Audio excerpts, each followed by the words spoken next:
Hi everyone, ఈరోజు మనం చూడబోయే topic wireless network security. So previous క్లాస్లో కొన్ని ప్రోటోకాల్స్ గురించి సెక్యూరిటీ పర్పసెస్లో మనం కొన్ని టాపిక్స్ చూసాం. సో ఎవరైతే మన ఛానల్ ఇంకా సబ్స్క్రైబ్ చేసుకోలేదో సబ్స్క్రైబ్ చేసుకోండి అండ్ ప్రీవియస్ క్లాసెస్ ఒకసారి చూడండి. ఆ కాన్సెప్ట్స్ క్లియర్ అయితే మనకి నెక్స్ట్ కమింగ్ క్లాసెస్ అన్నీ కూడా ఒకదానితో ఒకటి కనెక్షన్ కాబట్టి క్లియర్ అవుతూ ఉంటాయి. సో వైర్లెస్ నెట్వర్క్ సెక్యూరిటీ అనేది స్టార్టింగ్ నెట్వర్క్ సెక్యూరిటీ వైర్లెస్ బేస్డ్లో స్టార్టింగ్ టాపిక్ ఇంట్రడక్షన్.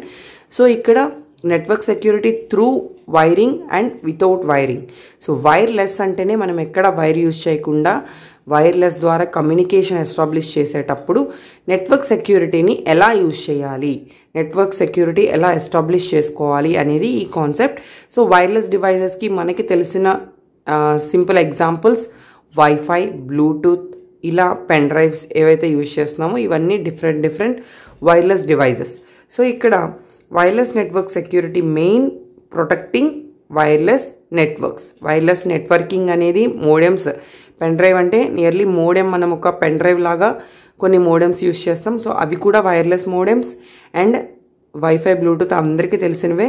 సో ఇలాంటి వైర్లెస్ నెట్వర్క్స్ని మనం ఒక సెక్యూరిటీగా ఎక్కడా కూడా మధ్యలో మన డేటా లాస్ అవ్వకుండా మనం మన డివైజెస్ని హ్యాండిల్ చేసే కరెక్ట్ ప్రొసీజర్ ఎలా అనేది ఈ వైర్లెస్ నెట్వర్క్ సెక్యూరిటీలో మనం నేర్చుకుంటాం. దానికి examples wifi and some Bluetooth అలాంటి ఆప్షన్స్.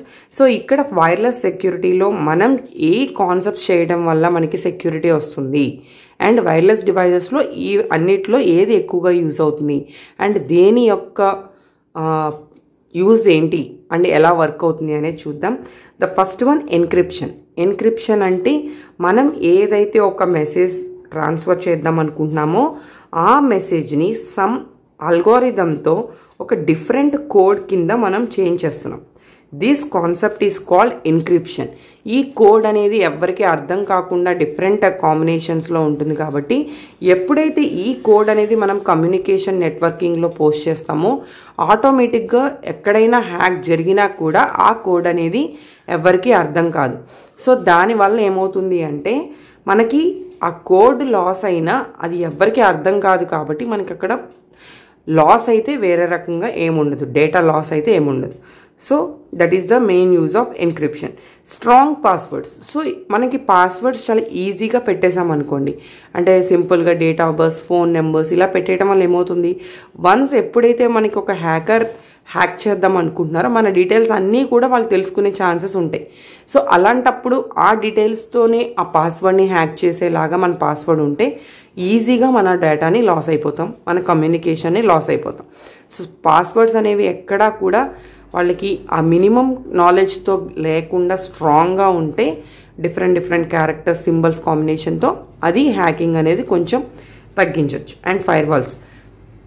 మనం తీసుకునే యాంటీ సాఫ్ట్వేర్స్, మన సిస్టంలో వచ్చే వైరసెస్ని సాల్వ్ చేసుకోవడానికి యాంటీ వైరసెస్ అనేవి ఎప్పుడూ కూడా మన సిస్టంలో కరెక్ట్గా ప్రాపర్గా వర్క్ చేస్తూ ఉండాలి. అండ్ లిమిటెడ్ యాక్సెస్ అంటే మీరు ఏ పార్ట్ని ఎవరికైతే యాక్సెస్ ఇద్దామనుకుంటున్నారో వాళ్ళకి మాత్రమే యాక్సెస్ ఇవ్వాలి. అందరికీ పబ్లిక్గా యాక్సెస్ ఇస్తూ వెళ్తే అక్కడ ఆటోమేటిక్గా మన డేటా లాస్ అవుతుంది.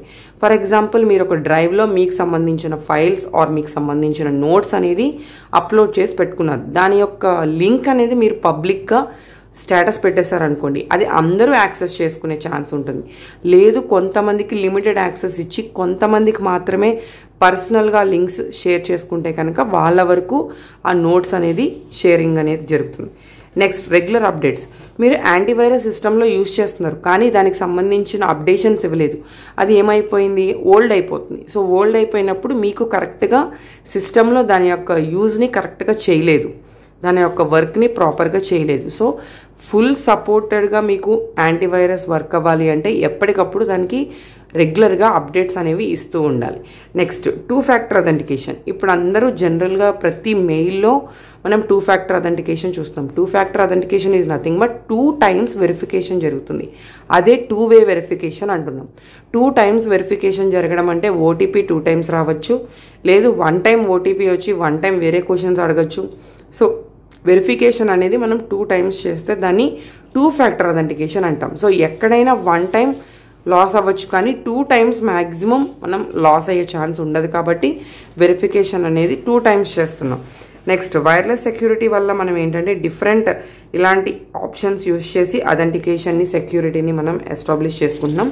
సో ఫస్ట్ ఆఫ్ ఆల్ మనకి డిఫరెంట్ ప్రోటోకాల్స్ని మెయింటైన్ చేసుకోవడం వల్లే మనకి నెట్వర్క్ అనేది ఎస్టాబ్లిష్ అవుతుంది సెక్యూరిటీ. అందులో 4 ప్రోటోకాల్స్ మెయిన్గా యూజ్ చేస్తాం. That is WEP wired equipment privacy, WPA wifi protected access, WPA2 wifi protected access 2 and WPA3 wifi protected access 3. ఈ ప్రోటోకాల్స్ మనకి ఈ మధ్యలో వర్క్ అవుతూ ఉంటాయి.